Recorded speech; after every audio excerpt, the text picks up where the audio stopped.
Então, eu vou estar falando sobre esse apagão aí que aconteceu em Portugal e na Espanha. É, é possível que seja um ataque hacker, muita gente está suspeitando disso. O que a gente tem que entender é que os computadores quânticos serão difíceis de ser desenvolvidos por pessoas comuns, porque exigem maquinários de alta tecnologia, tecnologia de ponta. Mas parece que a Microsoft criou um tipo de computador que não precisa de um resfriamento, porque ele usa um princípio diferente para as conexões dos terminais.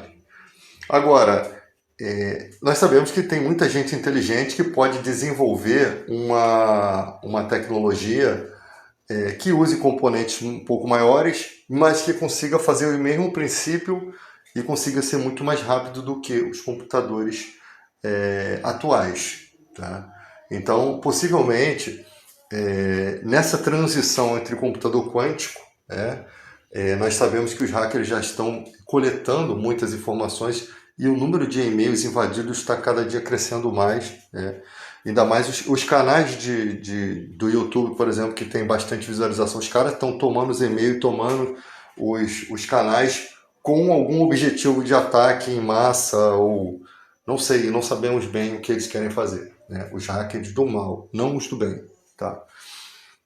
Então, nesse ponto intermediário que nós estamos eu chamo de ponto de transição entre a tecnologia atual, um pouco primitiva, em relação ao que virá, aonde é o mais perigoso. Por quê? Porque a criptografia quântica ainda não está sendo desenvolvida. Poucos estão trabalhando nisso.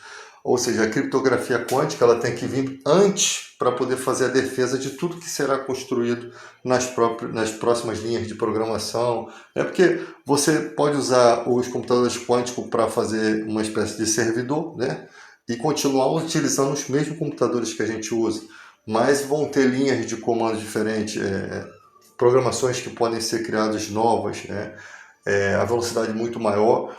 E esse período de transição é o mais importante, porque nesse período de transição os caras conhecem a tecnologia que está sendo desenvolvida, porque a era digital, ela como nunca, ela é totalmente diferente das eras antigas, quando o computador foi criado, quando os programadores desenvolveram as linhas de programação, quando ninguém conhecia nada.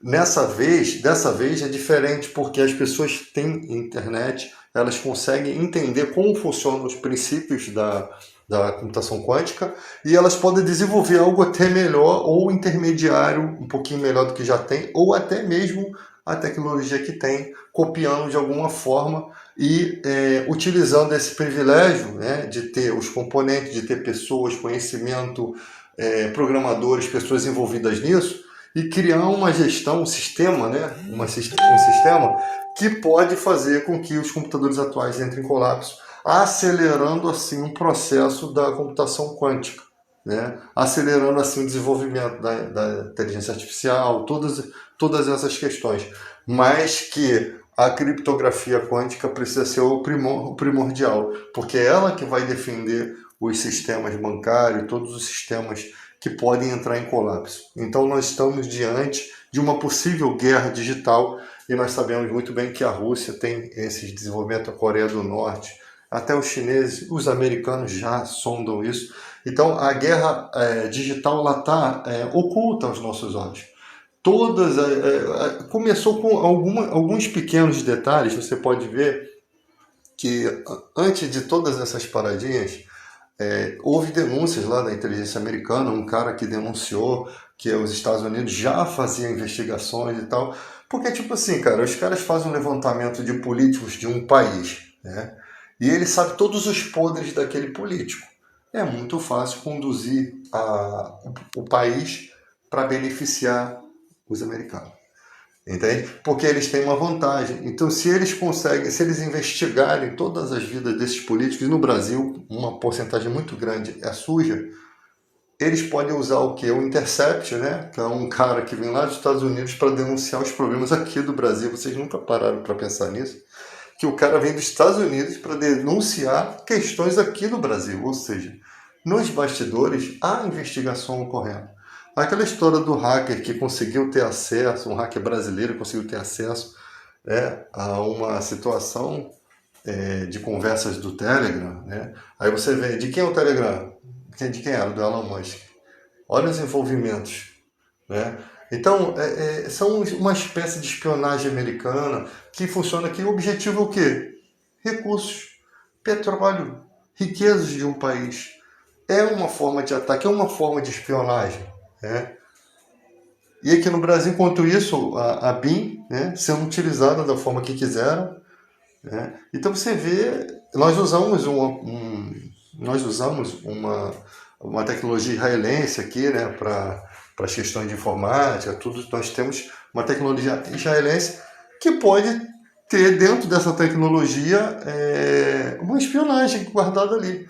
Há anos atrás, um cara que era engenheiro da computação, ele descobriu, através de um erro, que o sistema tinha uma entrada, um sistema de defesa tinha uma entrada que foi programada pelo próprio cara que desenvolveu, pelos próprios desenvolvedores do programa de defesa. Ou seja, um antivírus, né, um programa de defesa, ele tinha uma vulnerabilidade criada pelas próprias pessoas que desenvolveram o sistema. E o engenheiro da computação descobriu isso por ocasião de erros nesse sistema, né? E aí ele foi buscando, eles deram azar porque aconteceu exatamente com o cara que entendia do assunto, né? E fora isso, se esse cara não entendesse, passava despercebido, era como se fosse um erro do próprio antivírus ali acusando o erro, e o cara descobriu que havia